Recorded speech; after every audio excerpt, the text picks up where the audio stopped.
Con su venia, presidenta. El día de hoy nos convoca una enorme responsabilidad, la responsabilidad de que el esfuerzo y trabajo de las mexicanas y los mexicanos se refleje en las prioridades de su gobierno, pero sobre todo sus sueños de un mejor futuro para sus hijas y sus hijos. Las familias mexicanas de sus ingresos ponen prioridades para el gasto. Educación para sus hijos, atención médica para la salud de quienes más aman, alimentación, techo, y así pudiéramos ir desglosando sus prioridades. De la misma manera, el gobierno debería reflejar en su presupuesto cuáles son sus prioridades, a qué va a dedicarle sus recursos económicos, las cuales deberían ser las necesidades de la ciudadanía. Pero en este presupuesto se refleja todo lo contrario. Para empezar, hacen un recorte en la salud del 11%, que equivale a 113,000 millones de pesos, que dejarán a millones de personas sin atención médica que necesitan, pero sobre todo que merecen porque es un derecho. Así jamás llegaremos a ser Dinamarca. Y dicen que nosotros mentimos. Los reto a que vayan a los hospitales y que vean la falta de insumos médicos, la falta de medicamentos para los pacientes en las salas de espera sin personal médico suficiente, con cirugías que programan hasta por años porque hace falta infraestructura en los hospitales. Y es el personal médico a quien le envío un saludo, por cierto, quien tiene que dar la cara y poner de su bolsa para subsanar su irresponsabilidad. Vayan ustedes a dar la cara en el tema de salud a los hospitales. Las y los mexicanos hacen un esfuerzo invaluable porque sus niñas y sus niños estén en las escuelas con uniformes, útiles escolares y alimentación. Pero ¿qué esfuerzo está haciendo Morena y el oficialismo en tener mejores planteles, más maestros y una educación de calidad, si nuestro presupuesto en esta materia sigue estancándose a lo largo de los años?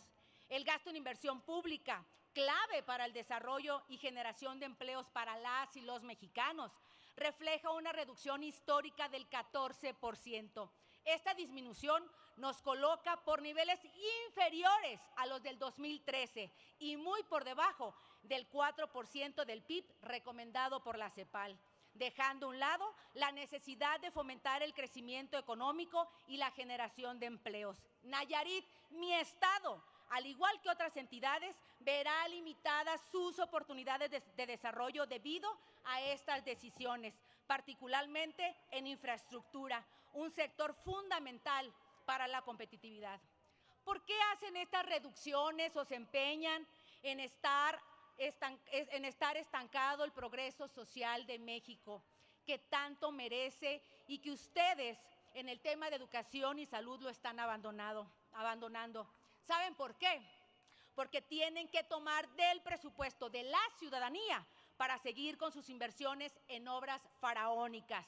Porque mientras ustedes le siguen destinando 40,000 millones de pesos a un tren que se descarriló al mes de inaugurado, mientras le destinan casi 1,000 millones de pesos a un aeropuerto que apenas si tiene pasajeros, cuando siguen dándoles presupuestos millonarios a una refinería que apenas refina, la ciudadanía está desesperada en las salas de urgencias de los hospitales públicos, totalmente rebasados y carentes de recursos, con planteles educativos que nada más se están cayendo al paso del tiempo. Tan solo con los 40,000 millones de pesos asignados al Tren Maya, podríamos estar hablando de la construcción de cerca de 16 hospitales, como el recién inaugurado Hospital Civil del Oriente en Jalisco, una capacidad de atención cercana a 1 millón de pacientes.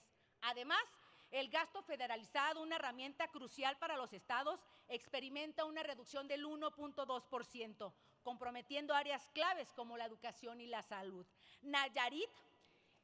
Para Nayarit, esto significa menos recursos disponibles para atender necesidades locales que impactan directamente en la calidad de vida de sus habitantes.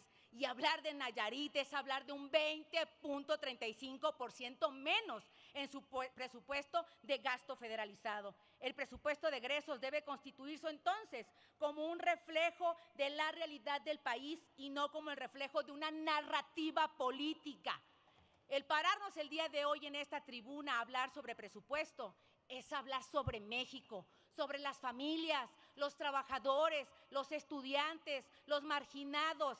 Es hablar de una sociedad que necesita de los recursos de la nación que sean utilizados de manera prudente e inteligente en aquellas políticas públicas que realmente tengan impacto. ¿Hasta cuándo? ¿Hasta cuándo veremos un presupuesto acorde a la realidad de nuestro país, nuestro hermoso México? Desde Movimiento Ciudadano no nos cansaremos de dar el debate, porque México se merece mucho más que este presupuesto. Es necesario replantear las prioridades. México necesita un presupuesto que garantice la atención adecuada a las áreas esenciales para su desarrollo y competitividad. México necesita un presupuesto de México para las y los mexicanos. Es cuanto.